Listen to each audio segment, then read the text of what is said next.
Hi guys, তো আজকের একটা কাকুর বিয়ে, তো আমরা সেখানেই যাচ্ছি। আর এই দেখো, এই কাকুর গোছানো কমপ্লিট হয়ে গিয়েছে, কাকু গাড়িতে উঠেও পড়েছে আর আমরাও গাড়িতে উঠে পড়েছি। গাড়িটা ছেড়েও দিয়েছে, পরের গাড়ির পিছনেই আমরা আছি।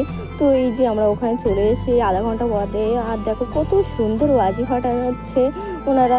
এবার আমরা প্রবেশ করে ফেলেছি ওনাদের বাড়িতে, আর দেখো কত সুন্দর সাজানো হয়েছে। এবার ভিতরে গিয়ে কিছুক্ষণ ঘোরাঘুরি করে এবার চলে গেলাম ফুচকা খেতে। তো ফুচকা খেয়ে, আইসক্রিম খেয়ে আর পাঁপড় খেয়ে, একটু নাচ দেখে এবার চলে যাচ্ছি খাওয়া দাওয়া করতে। এবার খাওয়া দাওয়া করতে চলে এসেছি। খাওয়া দাওয়া করে এবার চলে গেলাম বিয়ে দেখতে। তো বিয়ের প্রায় শেষ পর্যায়ে এখন হচ্ছে সিঁদুরদান। আর দেখো এই মুহূর্তটা সত্যি খুবই সুন্দর লাগে। আর সিঁদুরদানের পরে দেখো কাকিমাটা দেখো কত সুন্দর হাসি দিয়েছে। তো গাইস, ভিডিওটা এই পর্যন্ত। তো গাইস, বাই, দেখা হচ্ছে পরের ভিডিওয়।